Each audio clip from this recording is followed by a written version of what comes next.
Hey everyone, welcome back to Corporate Decoder, the place where we untangle the secrets of the financial world. And today we're diving into Beta FinTech Holdings Limited, a company whose name sounds like it is straight out of a tech thriller, but their latest filing might just have some real-world fireworks. So, Beta FinTech has filed their annual report, and buckle up because it looks like they're navigating some pretty interesting financial waters.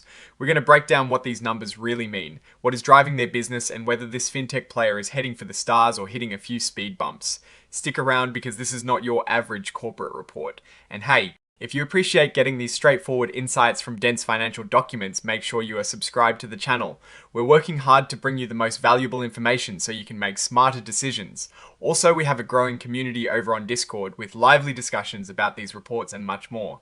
The link is in the description below, so join us there. Alright, let's get right into it. Beta FinTech is reporting for the fiscal year ended the 30th of June 2025. What is key here is they're filing this report under Rule 15D2 because their IPO registration statement did not include the certified financial statements for their last full fiscal year. So this report actually contains those much needed certified financials for the year that just ended. Now, let's peek at the company's financial position. Looking at their balance sheet, we see that as of the 30th of June 2025, their total assets have grown significantly to about $27.4 million. This is a big jump from just $12.6 million in 2024. A lot of this growth seems to be driven by a massive increase in their current assets, especially payable to customers, which shot up from $7.7 million to over $20 million. On the flip side, their liabilities also grew, but their shareholders' equity also saw a healthy increase, which is always a good sign. When we look at their revenues, Beta FinTech is showing some really strong growth.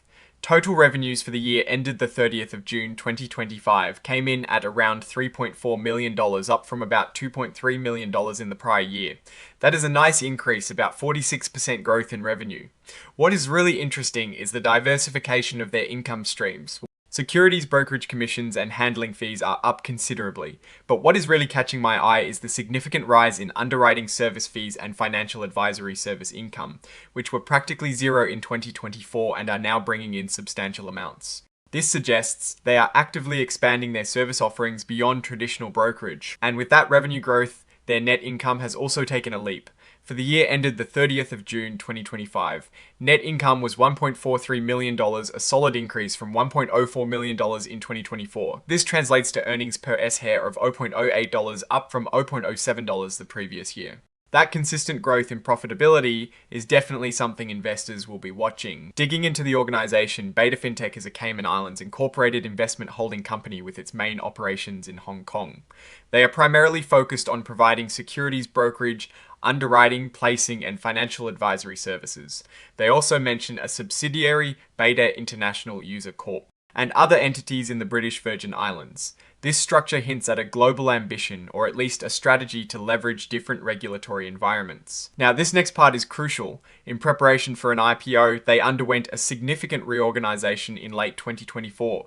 This involved incorporating Beta FinTech share swaps and a stock split. They've accounted for this as a recapitalization among entities under common control, meaning they've restated past financial data to reflect this new structure. This is standard practice to present a consistent financial picture, but it means the numbers from before the reorganization are just for context. And the current structure is what matters moving forward. They also brought in a new independent third-party investor in early 2025, acquiring about 11% of their shares. Let's talk about how they account for things. They're using US generally accepted accounting principles, or US GAAP, which is the standard for many publicly traded companies. They've adopted new accounting standards related to credit losses and segment reporting. Their foreign currency translation policy is also important as they report in US dollars. But their Hong Kong subsidiary operates in Hong Kong dollars. This means exchange rate fluctuations can impact their reported results. They also use fair value measurements, which is a way of valuing assets and liabilities based on current market prices. They use a 3-level hierarchy to categorize these measurements, with level 1 being the most reliable based on quoted prices in active markets. It is good they're transparent about this, as it is a key aspect of valuing financial instruments. This is a really interesting area. They have redeemable ordinary shares, which are classified as mezzanine equity. These are shares issued to a third-party Wellsell HK Company Limited. The key here is that these shares can be redeemed by the holder under certain conditions, specifically if the company doesn't complete an IPO on the Nasdaq market by the end of 2027. The redemption value is set at their issue price plus 8% annual simple interest. This structure is a bit like a debt instrument disguised as equity, and it means the company has a potential obligation to pay back a substantial amount of money if the IPO doesn't happen.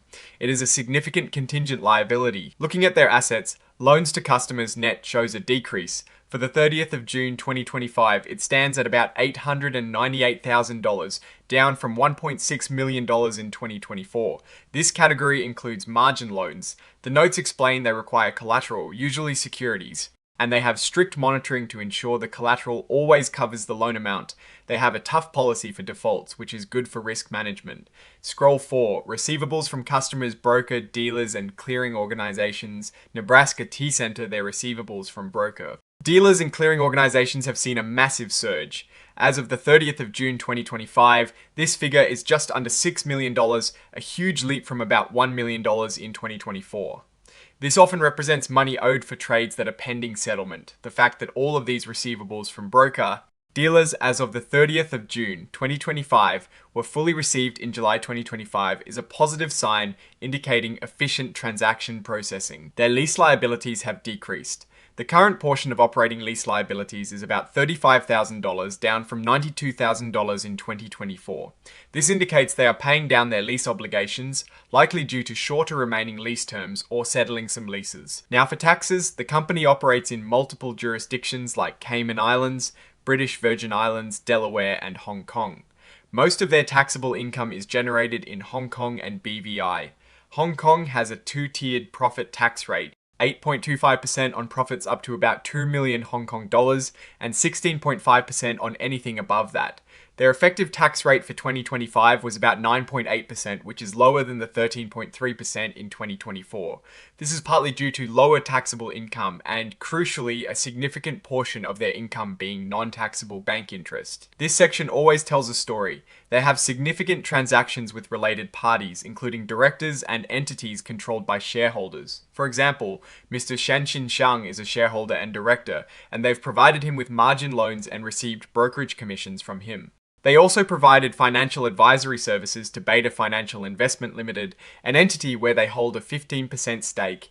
They also incurred at consultancy service expenses from Beta Information Services Limited, an entity controlled by shareholders. These related party transactions, while common in developing companies, require careful scrutiny to ensure they are conducted at arm's length and benefit the company as a whole. This is a critical point we touched on earlier. These redeemable ordinary shares held by Wellcell Tech HK Company Limited represent a significant potential liability. As of the 30th of June 2025, the redemption value is over $1.16 million. If the IPO doesn't happen by the deadline, this becomes a definite obligation.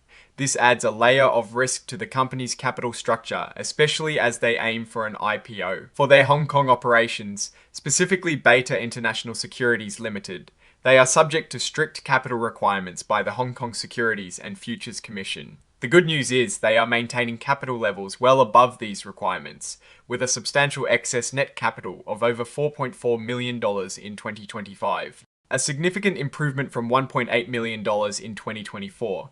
This shows they are well capitalized from a regulatory perspective. After the balance sheet date, some key things have happened. In August 2025, their subsidiary Beta International Securities Limited obtained an additional Type 9 license for asset management. This is a significant move to expand their business offerings. And in October 2025, they incorporated Beta International FAC, an umbrella open-ended fund company. Also, to boost their asset management business, these are forward-looking strategies that show they are actively trying to grow and diversify. Finally, let's look at the parent company Beta FinTech Holdings Limited on its own. It is largely an investment holding company as of the 30th of June 2025. Its assets are mainly deferred offering costs and investments in subsidiaries, totaling about $1.1 million. Its liabilities are mostly amounts due to subsidiaries. Importantly, the parent company has accumulated losses of about $314,000. The redeemable shares also appear here, reflecting that mezzanine equity obligation at the parent level. So, what is the big picture here for Beta FinTech? They are clearly in a growth and expansion phase, diversifying their revenue streams into areas like underwriting and financial advisory, which is positive. Their net income is growing and they are financially sound relative to Hong Kong's regulatory capital requirements. However, the redeemable shares represent a significant risk factor if their IPO plans falter. And the dependence on related party transactions, while common, always warrants careful monitoring by investors and the market. The expansion into asset management via new licenses and the establishment of an OVC structure are strategic moves that could unlock new avenues for growth. The increase in receivables from broker dealers is a bit of a red flag that needs continued monitoring, though it appears to have been settled quickly. Overall, Beta FinTech is showing ambition and progress, but the path forward, especially regarding their IPO and the associated risk from the redeemable shares, will be crucial to watch. What is your take on Beta FinTech's financial health and their strategic direction? Are those new revenue streams enough to offset the risks? Let me know your thoughts in the comments below. If you found this breakdown valuable, please give this video a thumbs up and subscribe for more in-depth corporate analysis. And don't forget to join our Discord community for even more insights and discussions. Link in the description. Thanks for watching, and I'll see you in the next one.